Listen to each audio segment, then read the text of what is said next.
Hello. Hello. All right, everybody. This is Winifred Phillips. Hello, everyone. All right. You may recognize her music from some games such as Assassin's Creed 3 Liberation, uh, God of War, many titles in the Little Big Planet series, Speed Racer, and Spore Hero. All right. All right. So we'll get started. Could you share some details about your musical background with us? Okay. Well, first of all, I've been obsessed with music for as long as I can remember, just like I'm sure you are. So we share that in common. And I'm classically trained in voice and keyboard, so that served me pretty well. I've been composing for a long time. I started actually as a composer for a series for National Public Radio called Radio Tales. It adapted classic science fiction, fantasy, and horror stories for the radio. Things like, Dracula and Frankenstein, The Time Machine, War of the Worlds, great projects like that. It was a lot of fun to work on that. And then after that project was almost about wrapped up, I started really getting interested in the idea of doing music for video games. So I started putting feelers out and seeing if there might be any interest. And that's when I transitioned into my first game projects, which were God of War and Charlie and the Chocolate Factory. They happened around the same time, those two projects. So, and it was a great way to launch into a career as a game composer. I was really very lucky. So, did that answer it? Thank you very much. Um, who would you consider some of your biggest influences? That is a tough question. I actually, Chase told me he was going to ask me this one a little earlier, and so I was looking over my iTunes playlist, trying to think what influences me most. And there's a lot of everything in there, mostly because every time I start a new project, the development team, audio director, sound designers, producers will say things like, "We really want this particular kind of style. Are you familiar with this composer or this band?" And then I'll say, "Oh, well, sure." And then I'll go run off and listen to as much as I can. And then I'll start building up a library of that, and it'll become something that's a big influence on me. So when I was looking through my iTunes library, I saw a lot of Copland and Ravel and Debussy. I saw some Dizzy Gillespie, and I saw a lot of electro music for stuff that I listened to for Speed Racer. There was just a lot of different things in there. Of course, a lot of film music, things from the Newmans and Harry Gregson Williams and things like that, that are, of course, a tremendous inspiration.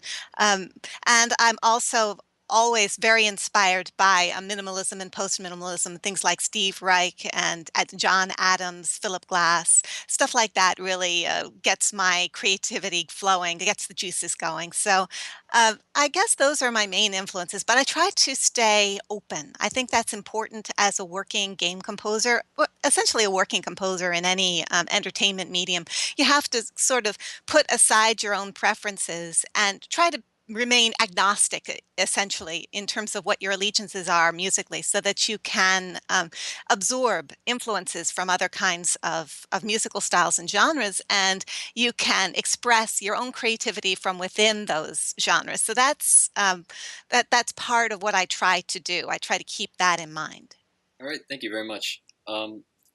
Is there any particular medium of entertainment, like film or video games, that you enjoy composing for the most? Well, I would say video games have been my biggest passion. It's what I really wanted to do. I enjoyed working in with Radio Tales, and that was just an enormously beneficial learning experience for me as a composer. But I've always been a gamer, and I always had a tremendously warm feeling about games because they were a part of my childhood and my imagination was really set loose by them. The idea of being able to be a part of the creation of video games seemed to me like the coolest thing you could do with your life. So, yeah, games I think are where my biggest passion is. But I don't want to preclude the idea that I couldn't get very excited about doing work in other areas because you never know where you're going to learn and where you're going to grow. So, All right, and I'm just gonna have like a little bit of a follow up question. So for composing in games, is there a particular sort of uh, kind of music you like creating? Perhaps the most, like whether it's something cinematic, like in Assassin's Creed, or maybe something a little more uh, kind of like with Little Big Planet, how you've kind of like blended styles and such. mm. Doing mashups is always tremendous fun. Little Big Planet's great for that. They're constantly asking you to pull together musical genres that you wouldn't normally hear together and experiment to see what sort of outcomes you might come to through combining these sorts of elements. And that is really inspiring creatively because it allows you to grow in a lot of different directions. For instance, for Little Big Planet 3, I got the opportunity to write a pretty serious vocal fugue. Uh, and I hadn't had the chance to do something as ambitious as that before. But at the same time, it's Little Big Planet, it's Sackboy. So you're talking about something that's going to have that whimsical, charming quality to it. You've got to keep that in mind. It's a little sock puppet guy running around in this very cute and wonderfully whimsical world. So the idea of being able to be super serious about what I'm doing and try to grow and be ambitious, but at the same time embrace the silliness of it. That was fun for me. But I think that I've learned something from every project I've worked on. Like Speed Racer was a great experience for me to be able to work in the more electronic forms and to really get into techno and jazz and combine them and see what kinds of different outcomes could happen from that. I enjoyed that a lot as well, and I learned a lot from it. So it was a really great growth experience for me. And then, of course, Assassin's Creed was another project that's kind of like that because the main character, Adeline de Grand Prix, is both, she has that African heritage and she's got the French Baroque cultural influence. So trying to take those two elements and blend them together in a way that feels musically united so that it represents her character was a great challenge and it was intriguing and interesting for me. It kept my work fun. All right, thank you very much. Um, so you were mentioning some of your first titles that you worked on, like God of War and Charlie and the Chocolate Factory. What was it like really getting to transition into composing in the video game industry? Oh, I could tell you the story. uh, for my first project, I'd actually been very interested in the idea of doing music for games for a while, and I'd struggled quite a bit to make headway. I tell this story in my book, actually. I was playing the original Tomb Raider, and I was hanging out in, if those of you who have played the original Tomb Raider know that there's a training level that is her mansion where you can just sort of learn her moveset in the ballroom and sort of hang out and just follow the butler around and lock him in a closet if you want to, and that sort of thing. Um, and there was one point in which I was just sort of goofing around in her mansion, taking kind of a break from the main story. And I put on some of the music, which you can turn on her stereo and just listen to the music play. And I'd never really just sat doing nothing, listening to the music of a game. Game music is really designed to support your activity. It's designed to be a foundation for being active and taking action. So just doing nothing and listening to the music kind of put the whole experience in a different light. And that was the first moment in which I thought, hey, I could write music for this.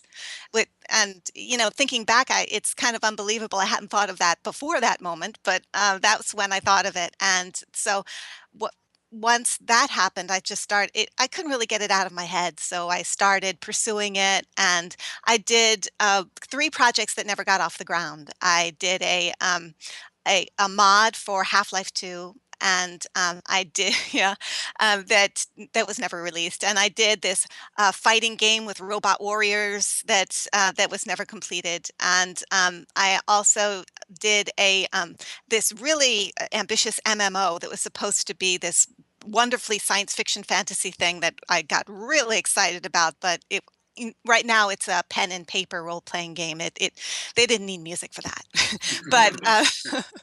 But at the time it was planned to be a full-scale MMO. So I'd done all of that, and I was getting really discouraged at that point because I was feeling like I had done a lot of work and gotten myself really worked up, and it hadn't panned out. So last ditch effort to try to make some headway, I just sent an email to one of the music higher ups at Sony Computer Entertainment America, which was really a kind of a wild card thing to do because why would anyone there listen to me? I had no video game credits to speak of then. But I wrote a really short letter and I said, this is what I can do. I've done some things for National Public Radio, and here's a few little examples of my work, and maybe there's some place where there could be a good fit. And I just left it there. And my timing was really excellent. That's the thing. Timing is so important in this, and I was just lucky because I just happened to contact them at a moment where they were looking into music possibilities for a particular project. So the music supervisor, connected me with another supervisor who was directly in charge of God of War, and we met at E3 to talk about music needs for that game because he was pulling together a team of composers to work on the project. It's a very big project. There's going to be a lot of music, and it was going to need a team really to flesh it out. So I had the opportunity to talk it over, and I looked at the game playing on the show floor, which was a really great way to get the experience of it, to be able to see people playing it, a very early build of it at this particular E3, which was kind of like its first announcement. Nobody knew about it before this. And so I talked it over with them, and then afterwards I went back to my studio and I created some music as sort of an audition for the project, with no real commitment, but fingers crossed, hoping. And it worked out. They liked what I submitted, and that was my first gig. Well, sort of my first gig, because when I was at E3, I also met with somebody from High Voltage Software to talk about music for another project. They didn't tell me what it was at the time. I was just hoping that maybe there might be something there. And that turned into the Charlie and the Chocolate Factory game, which was a tie-in with the Tim Burton film.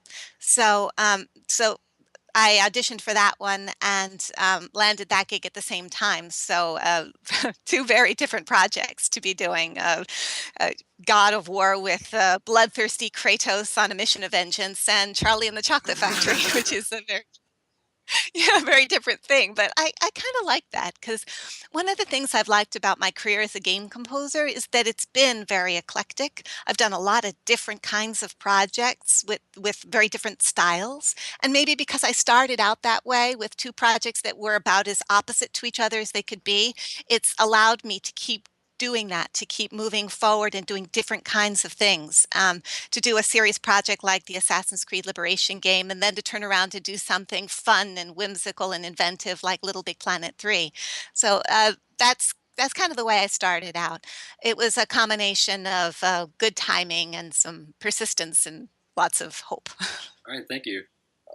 So a lot of games you've worked on, uh, like Little Big Planet and Speed Racer, to name a couple, have had very interactive music. How would you describe your experiences creating interactive music?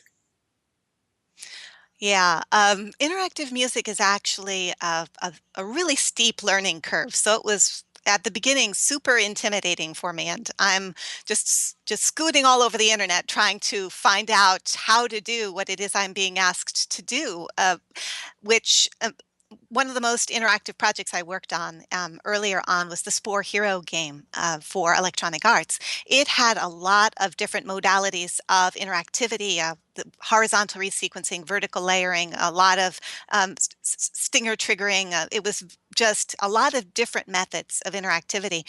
And it was a very experimental team, lots of ambition. So they're trying out lots of different techniques. And trial by fire for me because I learned an enormous amount on that project. But in writing my book, one of the things I sort of wanted to do was make that learning curve a little bit less painful. for people who are coming into interactive music. It's just such a different way of thinking about music than what we're used to when we come up through the university system and we're taught about what music composition is and the idea of a musical narrative and a beginning and a middle and an end, and the way in which we build up to moments. And that sort of mindset doesn't really prepare us for interactive music, which isn't built like that. It's not about beginnings, middles, and ends. It's about music that can continue to evolve or repeat or morph into other things and be very reactive. And so it's kind of like turning your brain inside out to try to encompass that way of thinking about music. But yeah, but it after a while, I sort of got comfortable with it, and I got to the point where I could uh, do that kind of composition. All right, thank you. And so, for titles such as Assassin's Creed 3 Liberation, God of War, and many more you've worked on, do you research music or any other mediums of artwork from the game's setting in order to influence your own pieces? Oh, yeah, yeah. Well, the first thing you want to do is talk to the development team about the assets they currently have and the design documents and things that they've been working on that are serving as their inspiration. The whole thing is to get on the same page as the team so that you know that you're thinking along the same lines as they are. Things like concept art and design documents, the music design document, of course, the asset list, which you'll pretty much inevitably be provided with, which is what the team is requiring you to produce, but also things like the dialogue script and gameplay captures, if you can if you can get a hold of those.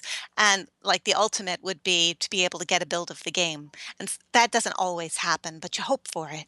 And all of these things you kind of try to absorb and internalize, and just so that you can think along the same lines that the rest of the team is thinking. So when you're creating music, you're creating it with the same vibe that they have, their same creative energy. That's what I try to do.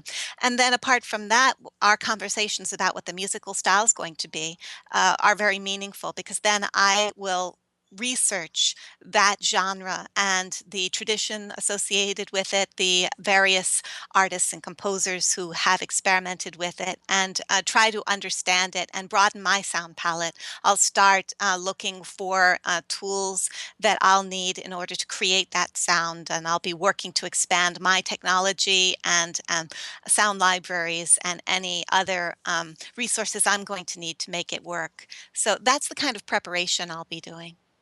All right, thank you. And so, uh, touching back on Little Big Planet, what is it like working on a game that consists of a group of composers like Little Big Planet, or even God of War? Yeah, it's kind of interesting because while we're all aware that we're a team and there are lots of composers working on the project, mostly we don't have any contact with each other. We're working independently in our own studios, and we're getting our feedback and guidance from the audio team at the developer. So they are really the ones coordinating our efforts and making sure that each composer is being used to his or her best potential. They've got an idea of what we all do best, and then they make requests of us based on that. So they're kind of making all the puzzle pieces come together, and then we're working to do our part so that their vision will be satisfied. So it's in a way, it's similar to working on projects where I'm the sole composer, because I am working on my own and relying on the guidance of the audio team to help me to make sure that I'm meeting their music needs sufficiently. But I'm also aware in the team project that there are other composers that are filling in other needs of the game, and that my part is very focused on a tool set and a talent that I'm bringing to the project that is unique to me. so it's a kind of a personal expression to be able to contribute that way to a team and say this part of the music of this game is a reflection of my musical sensibility. So that's what makes it interesting and fun working in a team. And then, of course, when the game comes out and you get to see what everybody else has done and how it all comes together, that's just delightful, just to see how all of the musical elements fit together and what the audio team did to make the whole project feel musically satisfying. I have such admiration for their ability to make the whole thing feel musically cohesive. It takes a lot of vision, I think. I really do appreciate what they do. All right, thank you very much. Let's see. So I'm sure many of you guys have are familiar with Little Big Planet 3 just releasing on Tuesday. Um, could you tell us a bit of what it was like working on Little Big Planet 3, and also what it was like for you to earn a Hollywood Music and Media Award for Best Song in a Video Game? Well, that was exciting. That pretty much happened very recently, and it's actually sort of strange because the award came before the game came out, and you wouldn't think that would normally happen. But the Hollywood Music and Media Awards is one of the earliest awards given in the Hollywood award cycle. So the other big winner that night in the video games categories, World of Warcraft, Warlords of Draenor, was also a win that happened before the game had been released. So it was kind of interesting and fun for all of us. But for this particular award, it was for a single track that I'd composed for Little Big Planet 3 as part of the music composition team. And again, it was for that track that was the vocal fugue. So that made it meaningful for me because I was sort of, I'd say, a little fanatically ambitious with that track. I really wanted to do something that would feel complex and have this sort of energy and this engine that would just keep going and going. And I couldn't think of anything that would do that more than a fugue would. Plus, it seemed to work so well with the constant energy of Sackboy, the running and the jumping and the constant progression of his gameplay experience. So that I liked a lot. So doing Little Big Planet 3, just backing it up and talking about that project. Um, I've been working on the Little Big Planet series since Little Big Planet 2. So I've done 6 games for Sony Computer Entertainment Europe so far in the Little Big Planet franchise as a part of the music composition team. So this particular project I was involved with for almost 2 years. So I came into it very early, which was actually quite a privilege to be able to create music at such an early stage of the development. And then you get a chance to contribute in a creative way while everything is quite malleable and everybody's in that inspired state of conceiving what the game is going to be. So that was fun for me to be able to do that.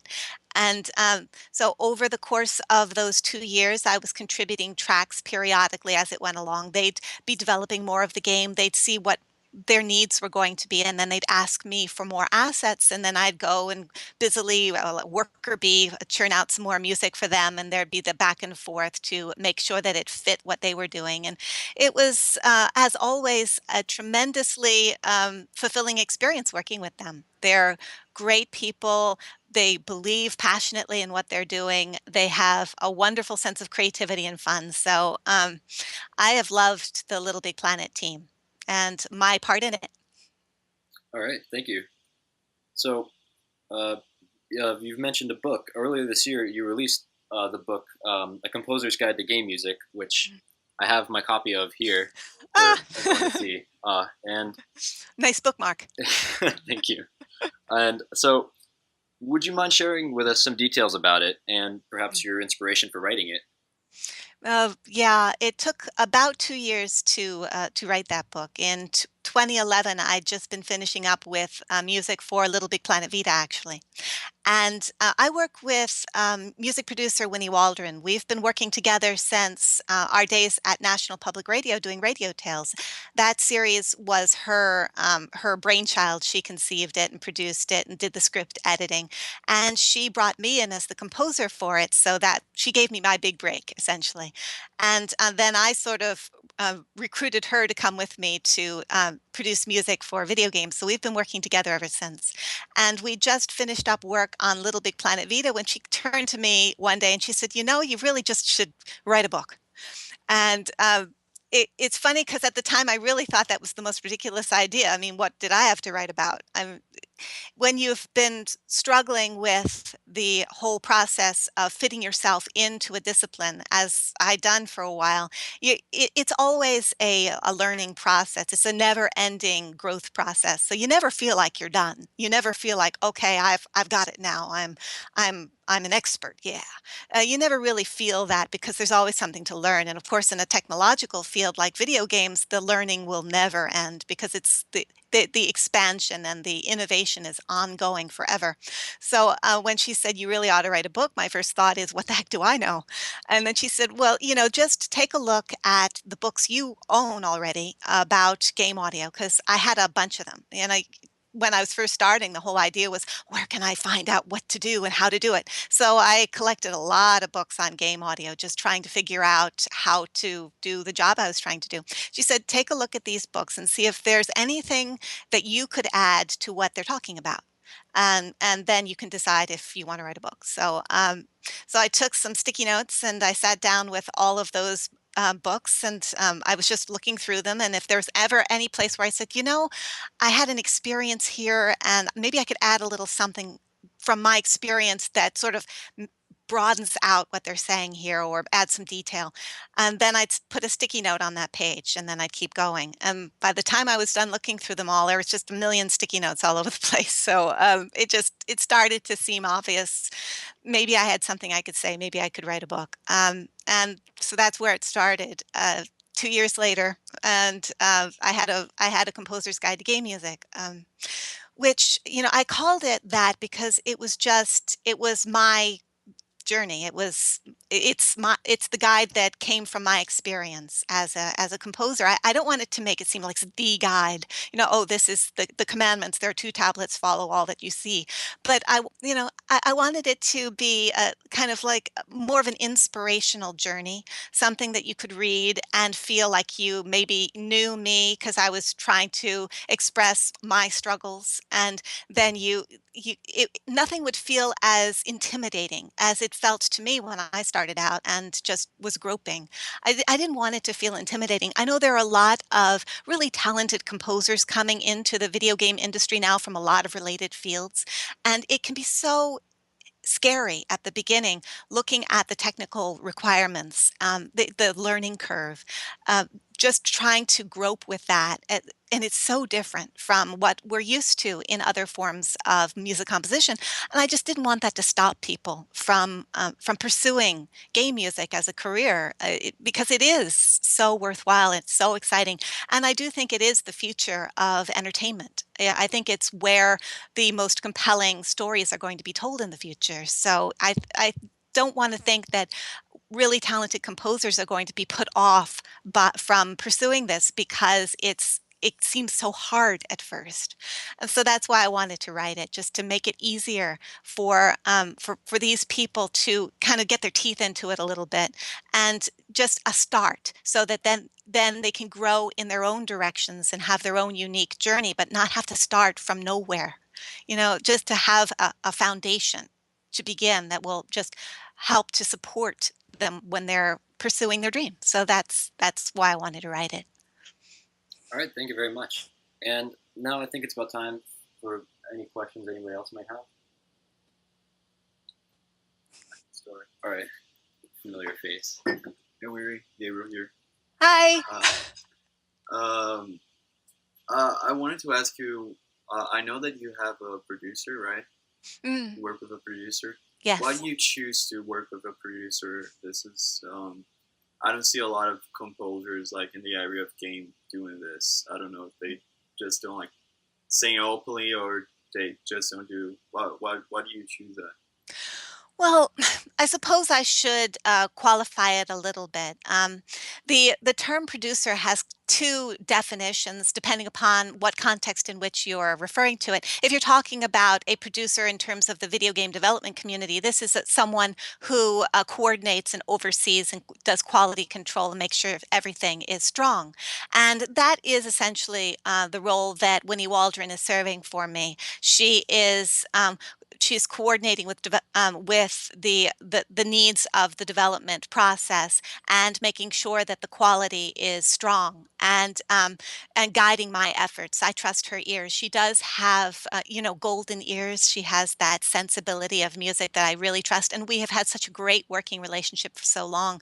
So I've been very grateful that she's come with me. But in terms of music producer as it's defined in the recording industry, would be more along the lines of an audio engineer who is working the boards and making creative contributions to the way in which the music's coming together, kind of like a songwriter slash engineer. And that's not really the relationship that we have. I'm still mostly in charge of the composition and the technical end of the music creation. It's not really that kind of relationship. It's more of a relationship in terms of oversight and guidance that I have with her, which I'm very grateful for. So yes, it is more rare. I haven't seen this relationship elsewhere, but I feel fortunate to have it, to have someone who has just, had that faith in me to come along on this journey. And we've had a lot of great adventures, and I really depend on her to make sure that the work I'm doing is meeting the needs of the game and is as strong as it can be.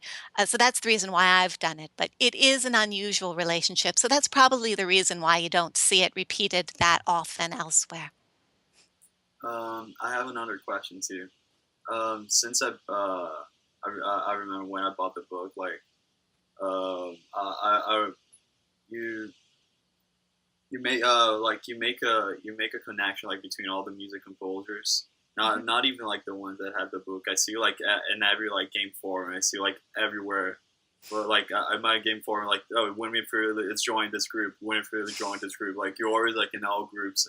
Mm. And I don't see like composers like I have like some older composers friends, and they don't do this that much. I mean, like, why did you choose doing this? I think this is really cool. Like the way like you like blend yourself in the middle of the. Thank you. Thank you. I really appreciate that. I think most of us are really buried in our work. It's like the rest of game development. Creating music for games is a grind. We do end up in crunch like the rest of the team. We have super long hours, and we end up just losing touch with the world, and forgetting what the sun looks like and things like that. So it's that kind of stuff happens. So I wouldn't be surprised if not a lot of composers were marching out there to get social and to touch base with each other because we're all so busy. But part of writing the book, I felt, because was putting myself out there, because I was essentially becoming, reaching out to a community. And I thought, well, if I'm going to do that in this book, I should get out there. I should be there. So that, put your money where your mouth is. I should be in the community. So I got myself out there, and I've met so many wonderful people. And in a lot of ways, I'm grateful that this has happened, and it's sort of broken me out of that shell and gotten me out there to meet people and become more communicative and sharing more ideas. And because I think it's been inspiring for me. I do love to hear about what excites other composers and what they're working on, and it makes me happy to be a part of a community and to just to feel like you're a part of something. It just gives you a feeling of warmth to know that you're shoulder to shoulder with your game audio brothers and sisters. So yeah, I have really loved that. So that's mainly been the reason why I've done it. Thank you. You're welcome.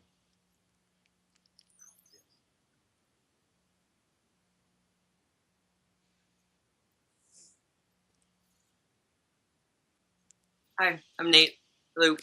Hello, Nate. Hey, just want to say one thank you for coming here. This has been awesome and fantastically eloquent and really, really great. Thank you. So thank you. My question is, outside of technical stuff like software and basic composition stuff, what is the one thing that you know now that you wish you knew when you started out, outside of, like I said, of the technical stuff? Wow. Wow, that is a question. Let me ponder.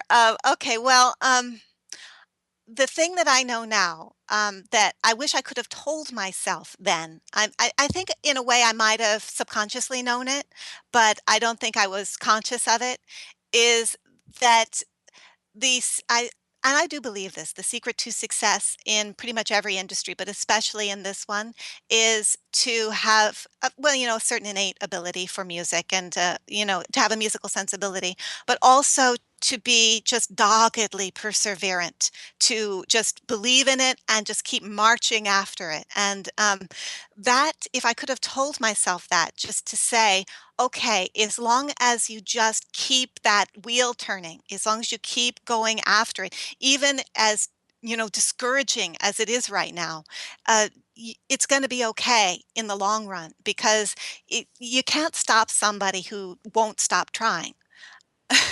That's and it's that continues to be true throughout your career.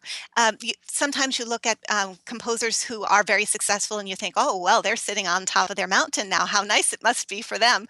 But I think all of us are still, doggedly marching after our dreams, and keeping that persistence going is something that keeps our careers moving throughout all the stages that we go through, and the different kinds of things that we're doing, the ways in which we try to grow creatively and professionally. That sort of persistence is key, no matter where you are in your career. So if I could have told myself that, and just said, as long as you have faith and you keep, being that pit bull, then you're going to be okay in the end. That I think that would have been helpful. That was awesome. Thank you. You're welcome. Any more questions for now?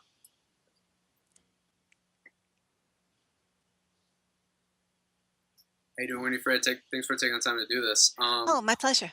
So I know you mentioned going out to events or whatnot, but based on us being students, us being in college, is there another piece of advice that you recommend we follow, whether it's a technical one or dealing with work while still trying to break into sort of real life work?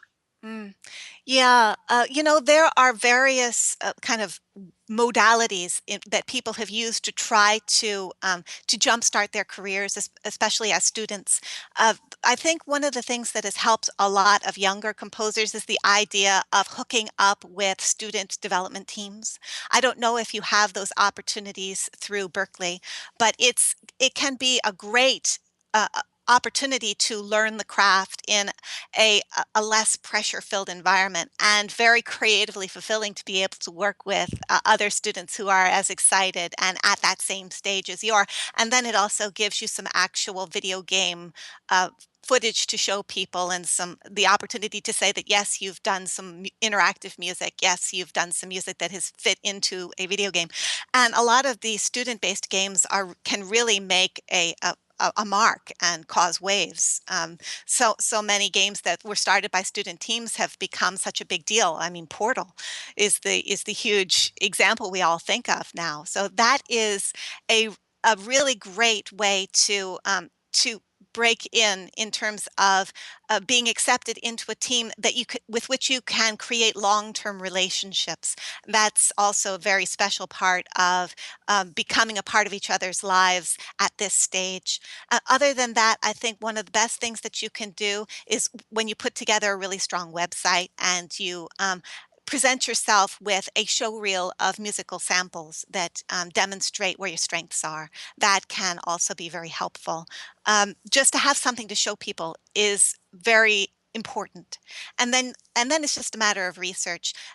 Keeping up with the video game websites, the industry websites like Gamma Sutra, Game Developer, to see what's going on, what games might be in development, what new teams might be formed. That sort of thing can be helpful, because then it will give you hints about who you might be able to approach to ask very politely and briefly, do you have any music needs? That sort of thing can be a good place to start in terms of looking for opportunities. And then it's just constantly pursuing that objective. It does take time, and you have to have a certain amount of patience and stalwartness to keep going with it. But it does yield results. It's like planting a very slow growing fruit. It will eventually get there. That's motivating. and for student dev projects, I'm glad you mentioned that. I know a lot of us are excited about the global game jam that's going to happen. MIT Northeastern hosts sites for that, so I know Wow. a lot of the people here, they're going to have opportunities to like do projects, Mhm. like you said. So that's fantastic. Thank you so much. You're welcome. That's great to hear. Good luck. Thank you. I do have a brief question, real quick. Sure. If I can- you mentioned in your Audio Engineering Society convention talk a game that many old composers used to play where they would number measures, roll dice, and then mix it up. Have you ever participated in anything like that before? Well, they actually have that game available online. They have a digital version of that game. If you search for Mozart's Dice Game, I think it will pull it up where you can actually play the game. They have the measures of music in MIDI, and you can roll the dice through the app, and then it'll put the music in a different order, and then it'll play it all back for you at the end. I don't know if everybody's familiar with this. Oh. Maybe I should explain the game. Yes. In the 18th century, composers such as Mozart and Haydn created these fun little interactive music games where they created this like enormous pile of individual measures of music that were all numbered, and then players could roll dice, and depending on the numbers they rolled, the measures would be put in a particular order so that you essentially ended up with a composition that seemed to be original to you because you rolled the dice, and everybody loved that. So they would be creating these original pieces of music and then playing them for their friends, and it would be a part of their parlor parties, and it was just good fun then. But I found it to be really interesting because essentially it's the first interactive music example we can look at, the idea of music that molds itself depending upon the actions of a player. So that was fun to learn about. I actually came across that first with my book, doing research for it. I found out about that, and it just seemed like a great way to sort of internalize what interactive music is from its very first appearance. All right. Thank you. You're welcome. Any more questions?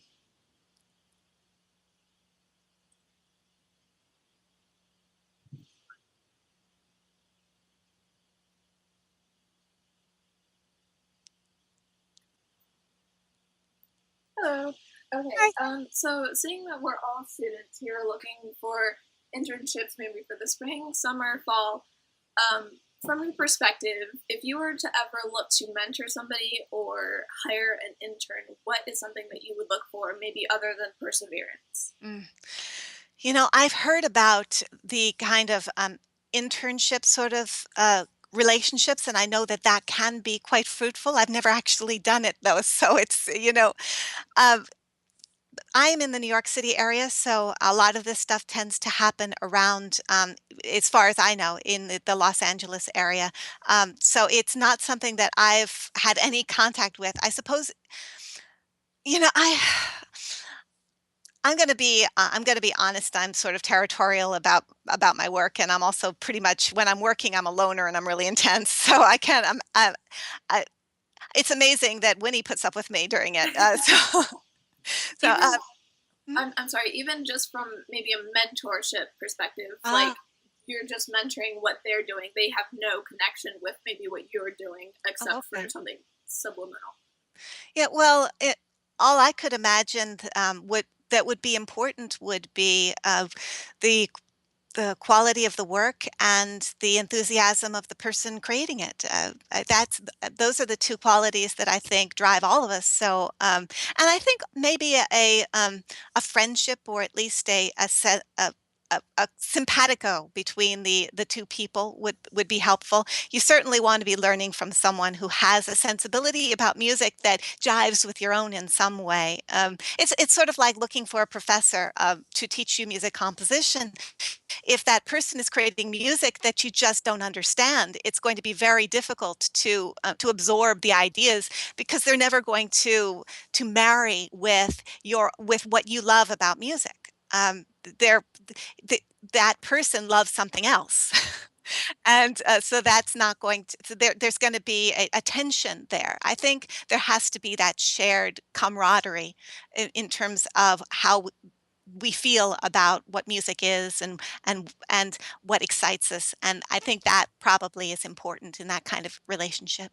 Yeah, that definitely makes sense. Thank you. You're welcome. Any more questions? I do actually have one more. Sure. You were mentioning many the original projects you were just getting started with all kind of fell through. Have you ever looked back at the music you created for those projects and perhaps recycled anything to apply to ones that actually were completed? Well, um, no, but here's a big but. The music that I created for that MMO, the sort of science fiction slash fantasy MMO that was going to be this grand intergalactic galactic type thing in the order of Eve Online, that sort of experience. um, I was asked to create a bunch of themes for factions, and so I still have them. This collection of themes on a hard drive. But when I was doing it, I created them as choral anthems. One of the things I do as a composer is I overdub my own voice into a symphonic chorus.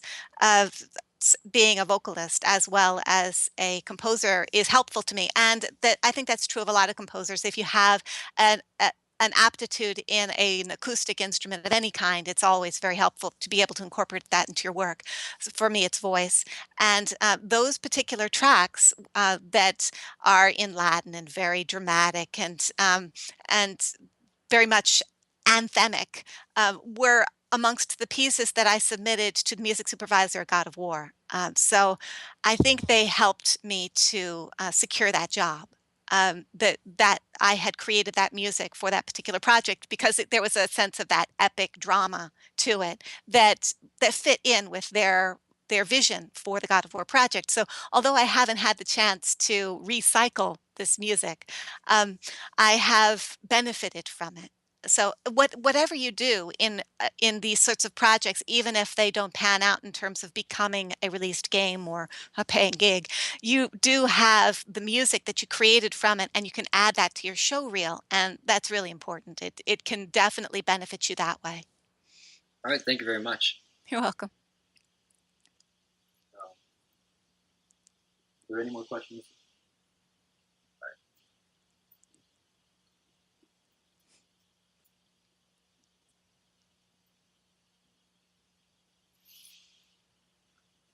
Hi. Hi. First, I was just going to say thanks for doing this, and I really enjoyed your work on Assassin's Creed. Thank you. And my question is, since you've done so much music for like such a wide array of genres of video games, do you have a favorite style or aspect of music that you like to employ in your writing? Well, I think, gosh, that's a hard question. I'm going to try. I am going to try to answer this one. One of the things that I think I like to do is, well, one, I do use my voice quite a bit, so that's something that I enjoy doing. But it's also just the idea of using any acoustic instrument that you're comfortable with is very helpful. But even apart from that, I like the opportunity to reflect a certain energy. I think maybe my affinity for minimalist and post-minimalist composers kind of inspires this. I love the idea of patterns and the energy that they can convey, sort of like the engine of the kinetics of that the music is conveying. And I think that works well with gameplay, especially if you're very sensitive to where you want that energy level to be musically so that it will function as an enhancer for the project, and it will make the player feel more connected with their character on screen and with the action that's occurring. So I'm always experimenting with different ways to keep that energy alive, and ways in which to use patterns and rhythms. I enjoy rhythm. I'm a very rhythmic composer, so it's really enjoyable to work with that. With Assassin's Creed Liberation, there was a lot of African drum that was a part of that, and that was really fulfilling for me. I really enjoyed that. From some of my earliest experiences as as somebody who loved music as a kid, I was a percussionist, and I loved mallets particularly. So that was something that I pursued for quite a while, and I think it's a big influence on me now. The idea of percussion being an exciting thing to enfold into my musical mindset. It's something that I really enjoy doing. And then I think that just branched out into the idea of patterns and momentum. And I like exploring that, the ways in which tones can achieve it, the ways in which rhythms can achieve it. I just really enjoy seeing where that leads me. Thank you very much. You're welcome. All right. So it's been a huge pleasure having you here Oh. today, and I think it's about time Okay. to start to wrap things up. I'd like to thank you very much for being here, and I think she deserves a round of applause. Oh, thank you. Thank you so much. This was a pleasure. You've all been just delightful. I really enjoyed it. And I think your club is fantastic. It's great that you're supporting video game music at Berklee, and I wish you the very best. And I hope I hear more about what you're doing, and that Chase, you'll keep me up to date about the things that your club is involved with. It's a really great club. All right. Thank you very much. Okay. All right.